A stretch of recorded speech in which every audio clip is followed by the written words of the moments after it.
रात का सन्नाटा चारों ओर फैला हुआ था। ट्रक हाईवे पूरा सुनसान था। चारों ओर ठंड से हाड़ कपा देने वाली ठंड चल रही थी। हाईवे के चारों ओर घना जंगल था। उसी हाईवे पर एक मर्सिडीज दौड़ रही थी। उसमें 3 लोग सवार थे, राहुल, निधि और उनकी 10 साल की बेटी तानिया। राहुल अपने दोस्त सैफ के घर ईद की पार्टी में शामिल होने के लिए गया था और पार्टी करके घर लौट रहा था। निधि ने मुस्कुराकर ड्राइव करते हुए राहुल से कहा, कुछ भी कहो राहुल, आज तो ईद की पार्टी में मजा आ गया। हाँ, मेरा दोस्त बहुत ही बिंदास और हंसी मजाक करने वाला व्यक्ति है। मैंने देखा उसके घर पर शहर की एक से एक बड़ी हस्ती थी, मगर फिर भी वो उन सबको इग्नोर करके हमें इम्पोर्टेंस दे रहा था। हाँ, देगा क्यों नहीं, आखिर मेरा दोस्त जो है। सच में राहुल, अमेरिका से इंडिया लौटकर बहुत अच्छा फील हो रहा है। वैसे तुम्हारा दोस्त सचिन अभी तक नहीं आया अमेरिका से? निधि की बात सुनकर राहुल चौंक कर बोला, ओह शिट यार, उसका फोन आया था कि वो इंडिया आ रहा है। उसने बोला था कि मुझे एयरपोर्ट पर पिक कर ले। निधि बहुत नाराज होगा वो। कोई बात नहीं, उससे बोल देना कि तुम्हें बिल्कुल याद नहीं रहा, और फिर तुम्हें सैफ की इनवाइट की हुई ईद पार्टी में भी तो शामिल होना था। निधि ने इतना बोला ही था कि उसकी बेटी तानिया ने अपनी माँ की ओर देखकर कहा, मुझे भूख लगी है माँ, और प्यास भी। तानिया की बात पर निधि ने बुरा सा मुंह बनाकर उसकी ओर देखकर कहा, पार्टी में तो इतना खाया था तुमने, फिर भी भूख लगी है?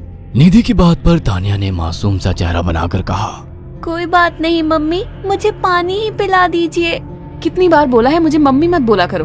पानी अभी नहीं है, आगे जाकर कोई शॉप पड़ेगी तो बोतल खरीद के दे दूंगी। निधि की बात पर राहुल ने मुस्कुराकर कहा, छोटी बच्ची है निधि, इतना नाराज होना सही नहीं है। राहुल ने इतना कहा ही था कि अचानक एक काली परछाई राहुल की कार के सामने आकर खड़ी हो गई। राहुल के पैर अचानक ब्रेक पर पड़ गए। गाड़ी तेज रफ्तार में थी। ब्रेक अचानक लगने से पलटते पलटते बाल बाल बची थी। राहुल के चेहरे पर भयानक ठंडी में भी पसीने की बूंद टपकने लगी। वो दोनों कार से बाहर निकल आए। निधि ने डरते हुए कहा, आखिर कौन था ये? ऐसा लगा जैसे कि कोई भयानक काली परछाई मेरे कार के सामने आकर खड़ी हो गई हो। वो दोनों काली रात के सन्नाटे में इधर उधर देखने लगे। तभी निधि को एक घने पेड़ के पास 2 चमकीली हुई आंखें दिखाई दी। उसकी आंखें बिल्कुल भेड़ियों की तरह लग रही थी। निधि ने चीखते हुए राहुल से कहा, राहुल देखो कौन है वो, जल्दी से गाड़ी में बैठो, मुझे बहुत डर लग रहा है। राहुल ने उस तरफ देखा तो उसके रोंगटे खड़े हो गए।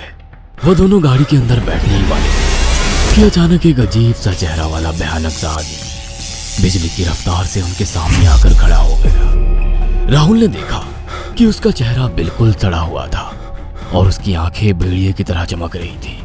उसके लंबे लंबे बाल उसके कंधे तक आ रहे थे और उसके दांत भेड़िए की तरह बाहर की ओर निकल रहे थे। हाथों की जगह नुकीले पंजे थे।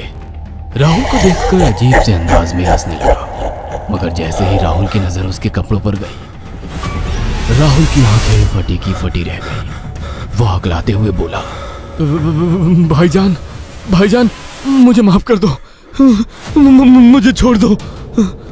राहुल ने इतना कहा ही था कि अचानक उस अजीब से दिखने वाले भयानक आदमी ने अपने पंजों से राहुल की गर्दन कसकर पकड़ ली और एक ही सेकंड में उखाड़ कर जमीन पर फेंक दी। राहुल के धड़ से लाल रंग का खून का फुहारा फूट पड़ा। इस भयानक मंजर को देखकर निधि के गले से एक जोरदार चीख निकल गई। निधि इससे पहले भागती कि अचानक उस भयानक दिखने वाले आदमी ने निधि को पकड़ लिया और अपने नुकीले पंजे उसके पेट में गड़ा दिए और उसकी अतड़ियां बाहर निकाल दी। निधि की एक दिल दहला देने वाली चीख सन्नाटे को चीर गई। अचानक हवा का एक बवंडर उठा और वो भयानक सा दिखने वाला व्यक्ति देखते ही देखते बवंडर के साथ गायब हो गया। तानिया ने डरते डरते निधि के मोबाइल से पुलिस और सैफ को बुला लिया और कुछ ही देर में वहां चारों ओर पुलिस की गाड़ियां थी। पुलिस ने राहुल के दोनों दोस्त सैफ और सचिन को वहीं बुला लिया। इंस्पेक्टर अर्जुन ने दोनों से कहा, मैंने ऐसी हत्याएं अपने करियर में कभी पहले नहीं देखी। ये काम तो ना किसी जानवर का लगता है, ना ही किसी इंसान का। सचिन कपकपाती हुई आवाज में बोला, आप कहना क्या चाहते हैं? कुछ कह नहीं सकता। जिस किसी ने भी इन दोनों को मारा है उससे एक बात तो साबित होती है कि वो इन दोनों से हद से ज्यादा नफरत करता था। अब सारी सच्चाई तो ये बच्ची ही बता सकती है। इतना बोलकर इंस्पेक्टर अर्जुन तानिया के पास चला गया, जो बेहद डरी हुई थी। तानिया ने आंखों देखी सारी घटना इंस्पेक्टर अर्जुन को बता दी। तानिया की बात सुनकर इंस्पेक्टर अर्जुन कंफ्यूज चेहरा लेकर मोबाइल पर किसी से बात करने लगे। सचिन इंस्पेक्टर के पास आ गया और सैफ भी डरता हुआ इंस्पेक्टर अर्जुन के पास आकर बोला, क्या हुआ इंस्पेक्टर? तानिया ने क्या बताया? उसने जो बताया वो काबिले यकीन नहीं है। उसकी बात पर किसी भी तरह से यकीन नहीं किया जा सकता। फिर भी कुछ तो बताया इंस्पेक्टर। हाँ, उस बच्ची के मुताबिक एक भूत ने निधि और राहुल को बड़ी बेदर्दी से मारा है। इंस्पेक्टर की बात सुनकर दोनों बुरी तरह से चौंक गए। क्या मतलब है इस बात का? बच्ची बेहद डरी हुई है। हम आगे की तफ्तीश जारी रखेंगे। निधि और राहुल तो चले गए, अब तानिया को मैं रख लूंगा। नहीं, राहुल मेरा अच्छा दोस्त था। तानिया अब मेरे साथ रहेगी। देखिए, बच्ची के माँ बाप अब इस दुनिया में नहीं है और आप दोनों भी शादीशुदा है। मुझे नहीं लगता कि आप दोनों बच्ची की सही से देखभाल कर सकते हैं। मेरी कोई औलाद नहीं है। मैंने अपनी पत्नी को फोन कर दिया है, वो भी IPS ऑफिसर है। ये बच्ची आज से मेरे साथ रहेगी। उसका मासूम चेहरा मेरे दिल में उतर गया है। अब तुम दोनों जा सकते हो। पूछताछ के लिए मैं जब भी तुम्हें बुलाऊं तुम दोनों आ जाना। इंस्पेक्टर ने ये बात बोली ही थी कि अचानक वहां पर मौसम बदल गया। चारों ओर काली घटाएं छा गई और एक भयानक बवंडर उठा और देखते ही देखते सब पुलिस वालों के सामने वो भयानक चेहरे वाला आकार सबके सामने खड़ा हो गया। उसको देखकर सबके रोंगटे खड़े हो गए। देखते ही देखते उसने अपने भयानक पंजे सैफ की आंखों में डालकर उसकी आंखें निकाल ली। सैफ ने चीखते हुए वहीं दम तोड़ दिया।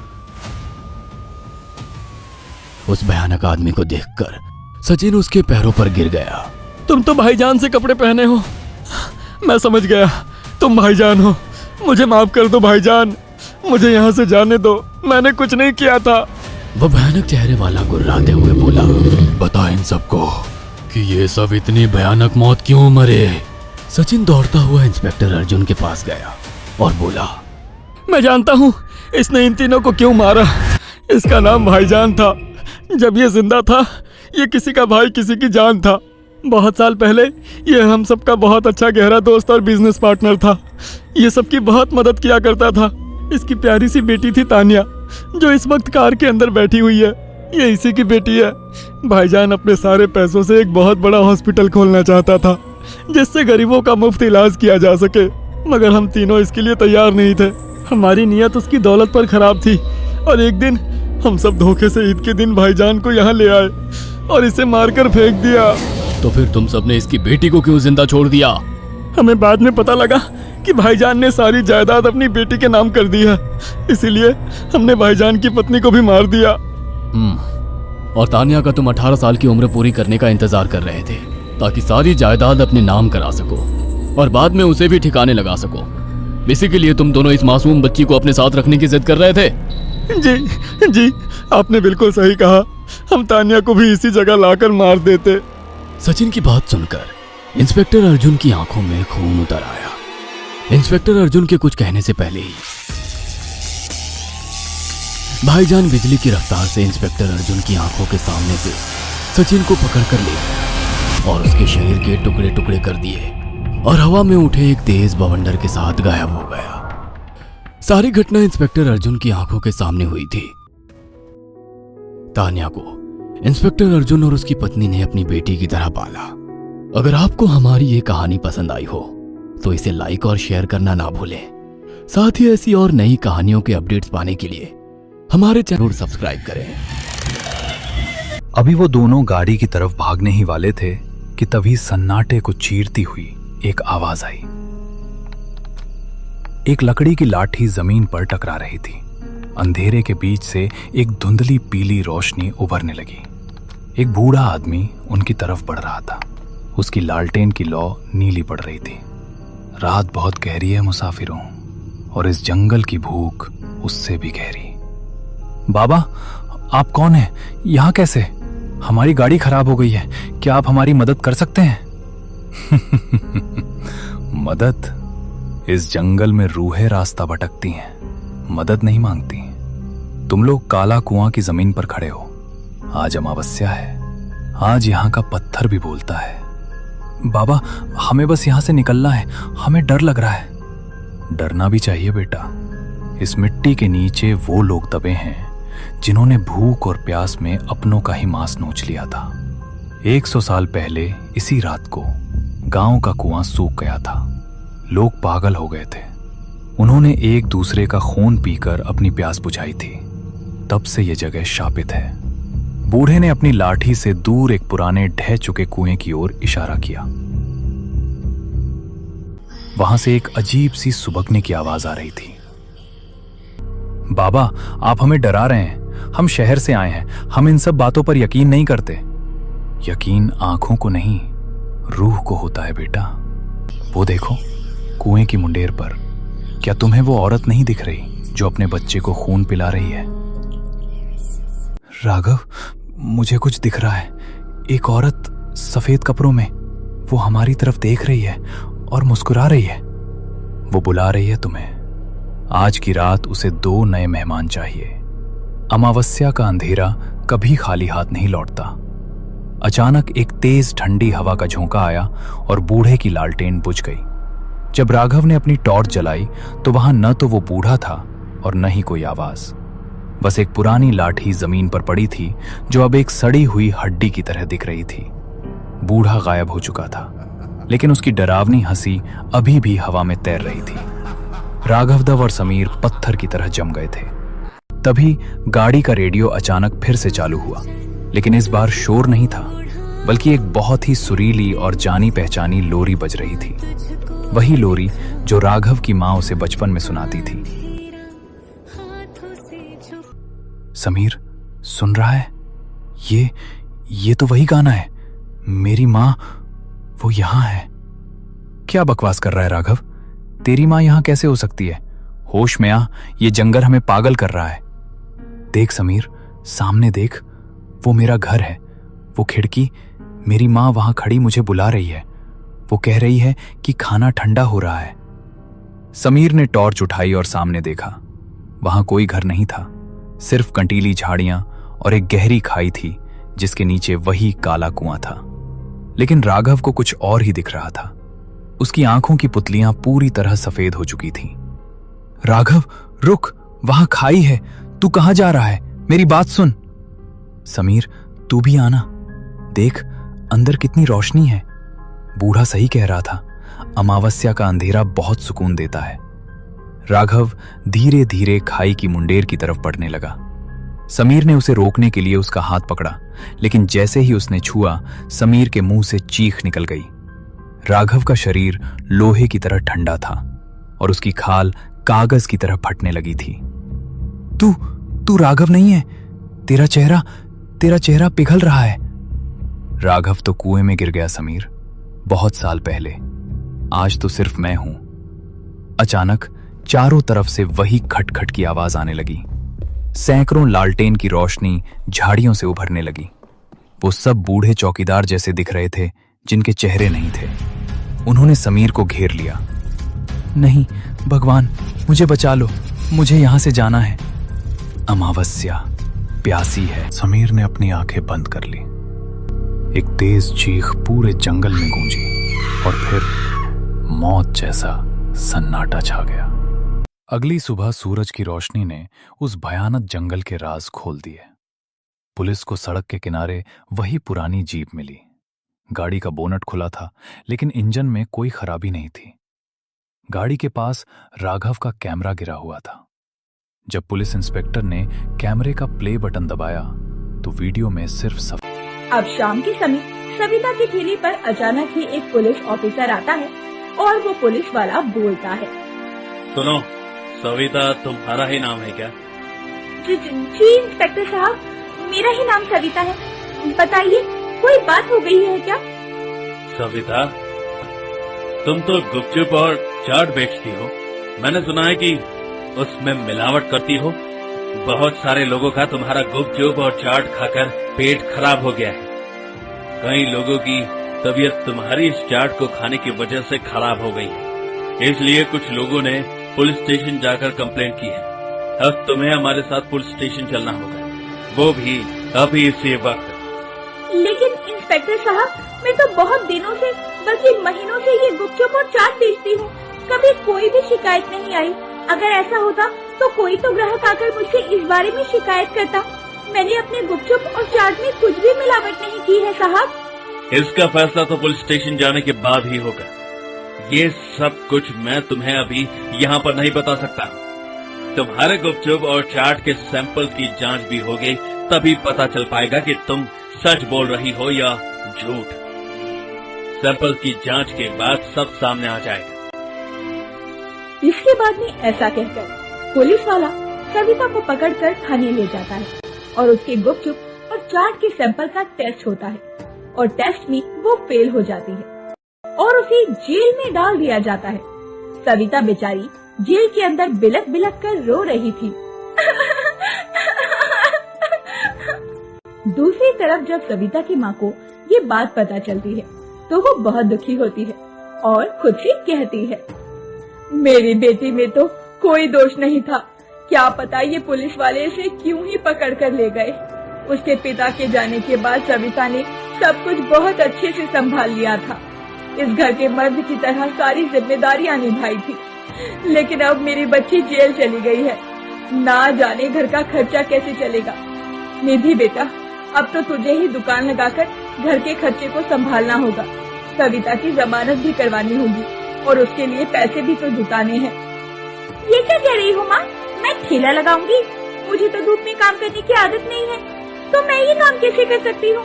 और फिर क्या बेटा, क्या फिर? तू तो जानती है कि सविता अब जेल चली गई है और मेरी भी तबीयत बिल्कुल भी ठीक नहीं रहती है, इसीलिए मैं तो ठेले पर खड़ी नहीं हो सकती ना।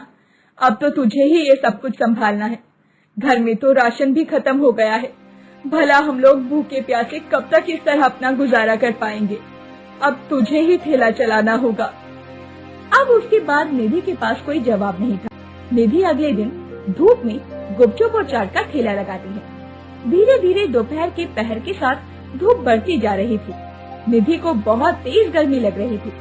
वो बार बार पानी पीकर अपनी प्यास बुझा रही थी। आखिर में निधि को चक्कर आ जाता है और वो गिर पड़ती है। बड़ी मुश्किल से निधि खुद ही लड़खड़ाते हुए अपनी आँख को संभालती है और छाव में जाकर बैठ जाती है, जिसके बाद वो अपने मन में सोचती है, हे भगवान, ये मुझे क्या हो गया? मैंने सिर्फ एक दिन ये ठेला लगाया और मेरी इतनी तबीयत खराब लग रही है कि मुझसे ये काम ही नहीं किया जा रहा।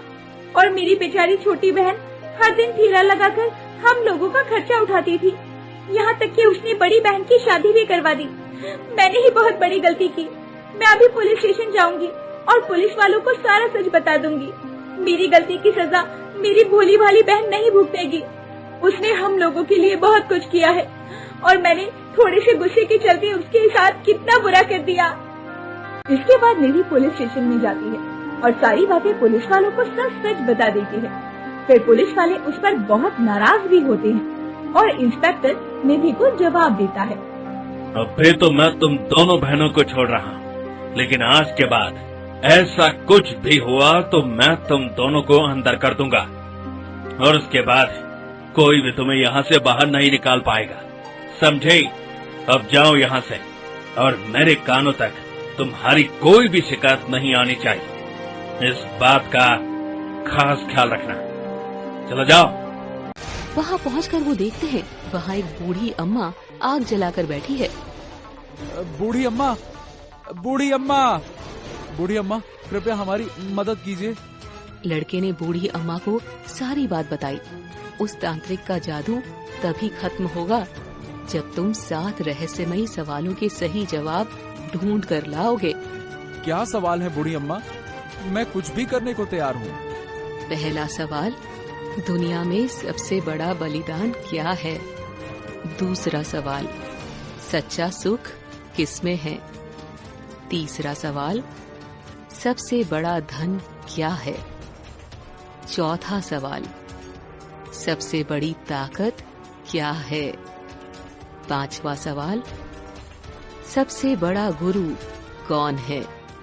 छठा सवाल, जीवन का असली उद्देश्य क्या है? सातवां सवाल, सबसे बड़ा सत्य क्या है?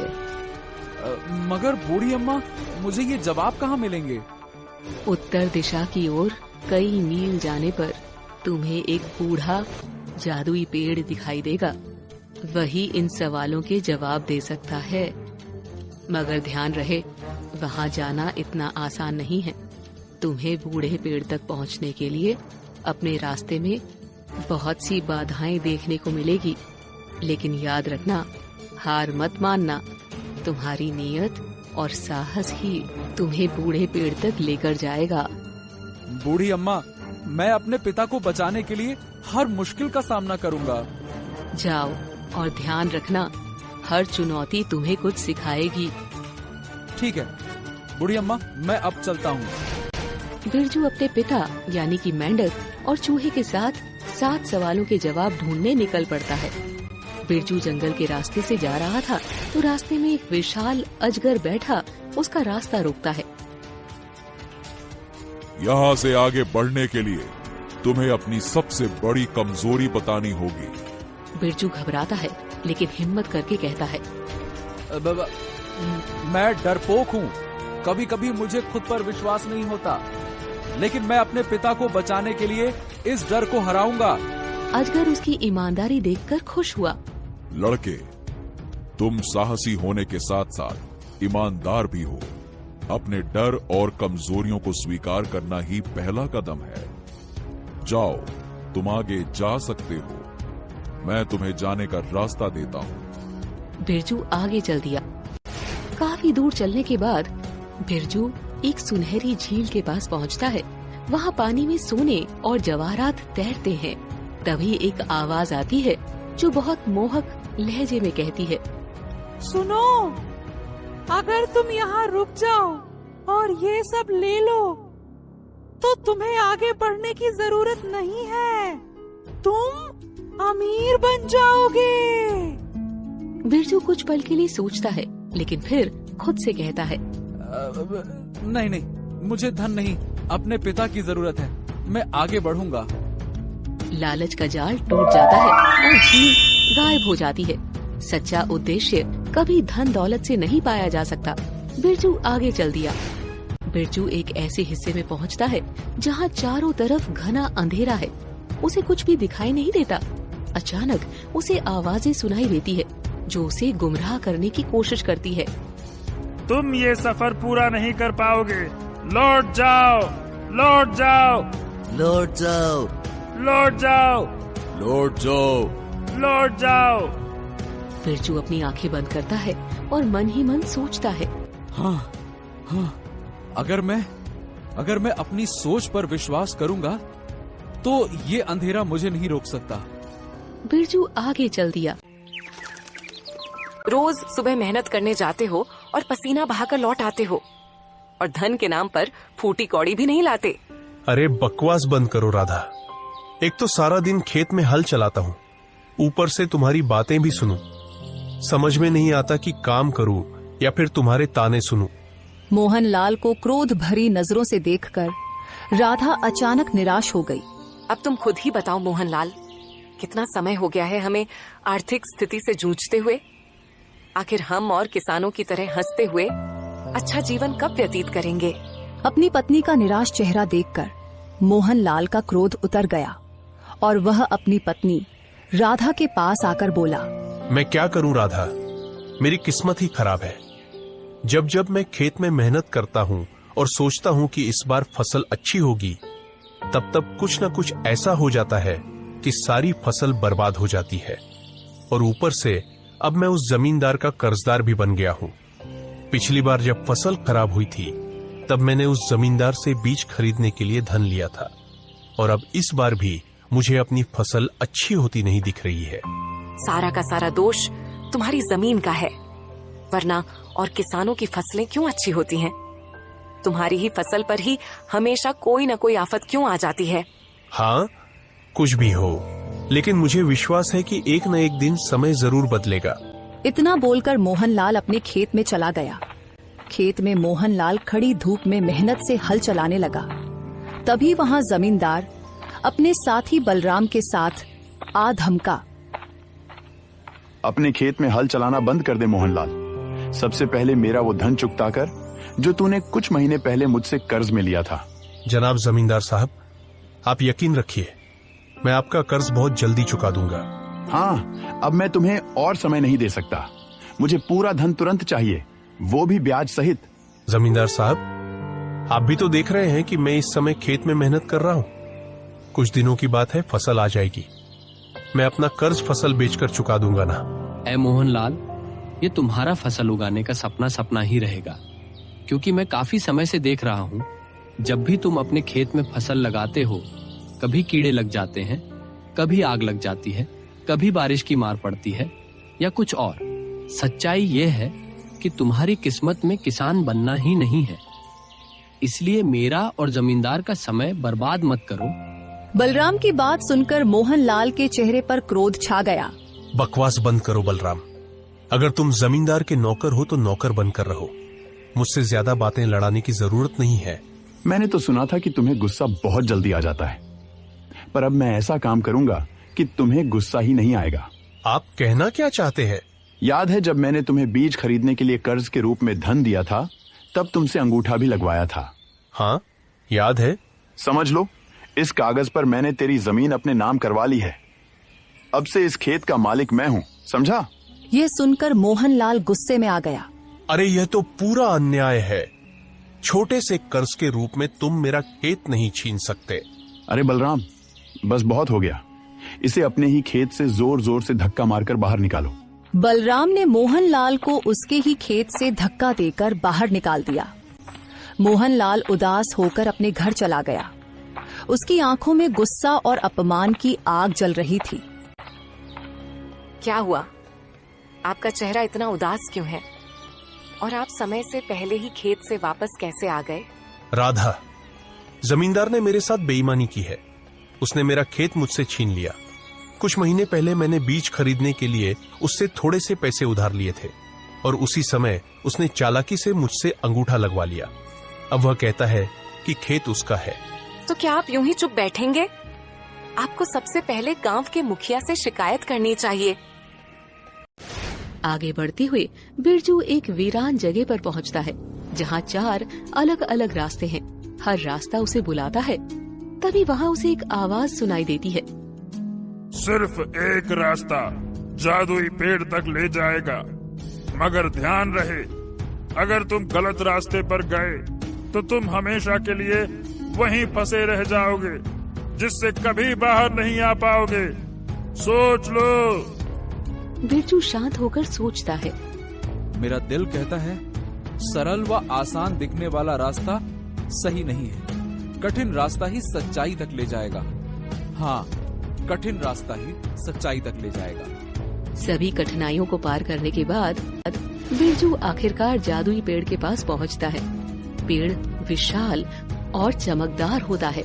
उसकी शाखाओं से सुनहरी रोशनी निकल रही होती है। तुमने अपनी ईमानदारी, साहस और बुद्धिमत्ता से यहाँ तक का सफर पूरा किया है। तुम्हें 7 सवालों के जवाब मिलेंगे। मुझे बताओ, तुमने ये सफर क्यों किया? हे दिव्य वृक्ष, मैं उन 7 सवालों के जवाब जानने आया हूँ, जिससे उस दुष्ट तांत्रिक का जादू खत्म हो जाएगा, जिससे मेरे पिता वापस इंसानी रूप में आ जाएंगे।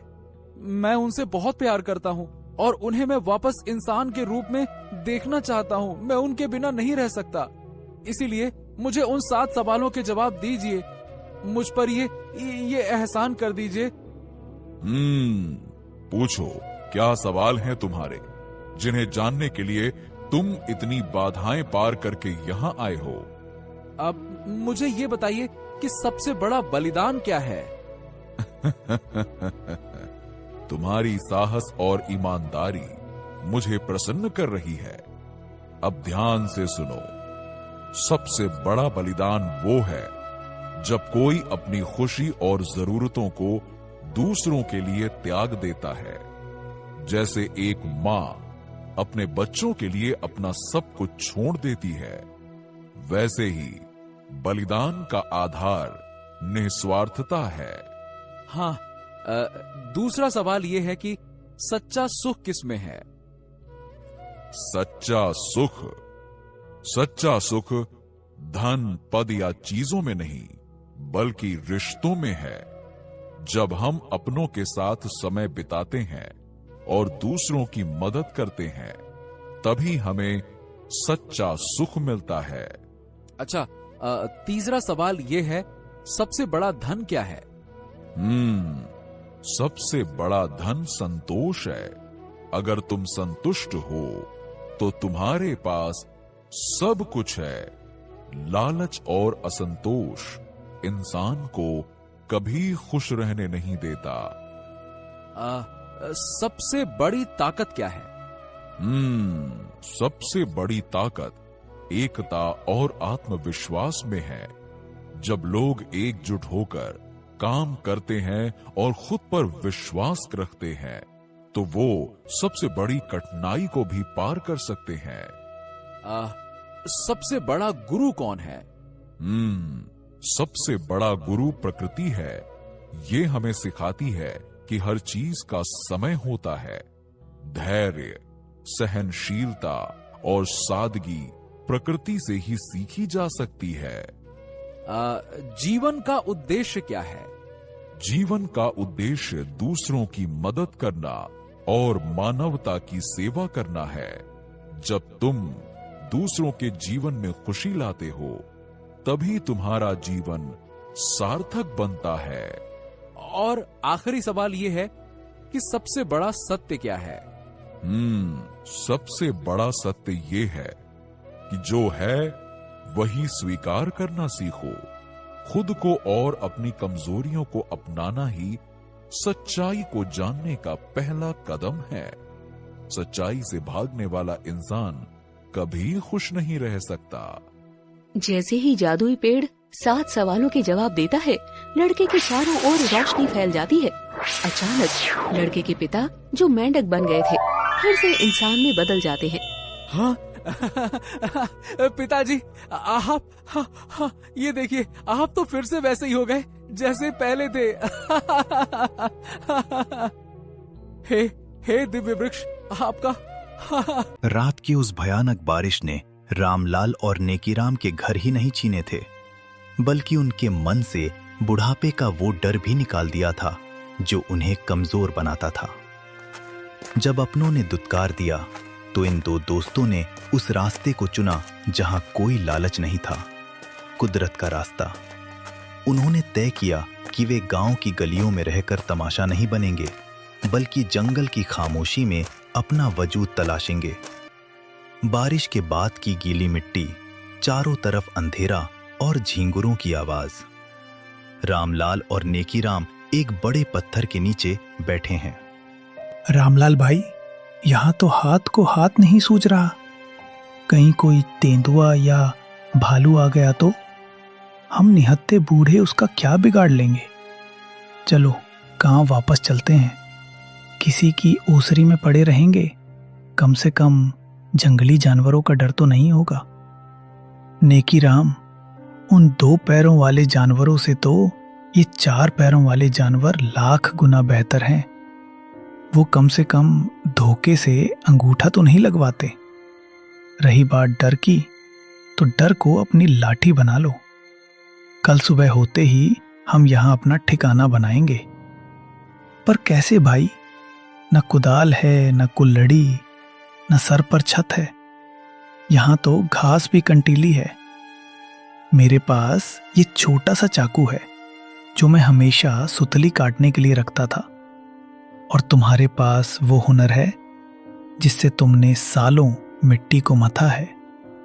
हम हारेंगे नहीं दोस्त। अगले दिन सूरज निकलते ही दोनों काम पर लग जाते हैं। रामलाल सूखी लकड़ियों को इकट्ठा करता है और नेकीराम पत्थर चुनता है। नेकीराम, देखो, वो 4 मजबूत पेड़ एक चौकोर घेरे में हैं। हम इन्हीं को खंबा बनाएंगे। मैं ऊपर बांस और झाड़ियां बांध दूंगा, और तुम नीचे से मिट्टी और पत्थर की दीवार उठाना। नेकीराम भाई, ये मिट्टी बहुत सख्त है, पर पानी मिलते ही नरम हो गई, बिल्कुल हमारी किस्मत की तरह।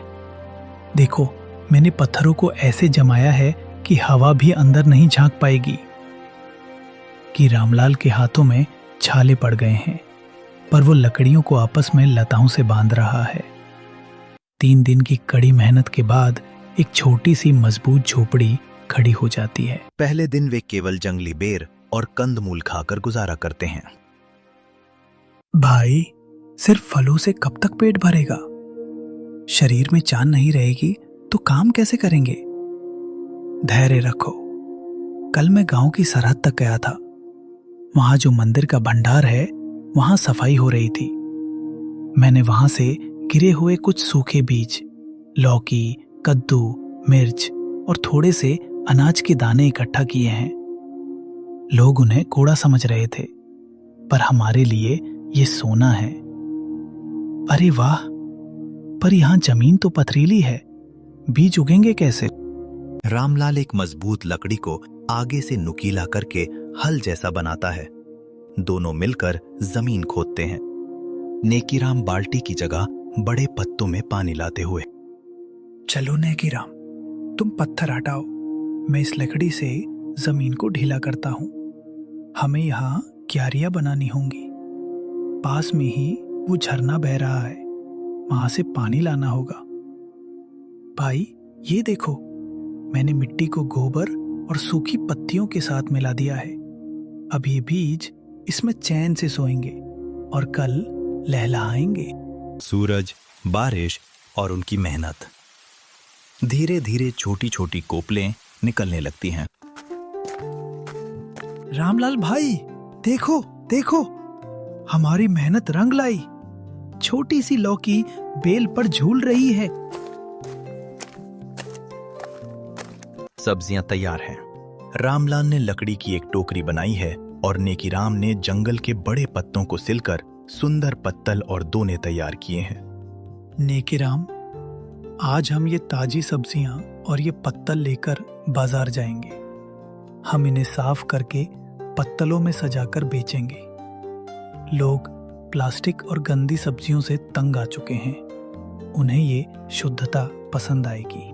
हाँ भाई, और जो पैसा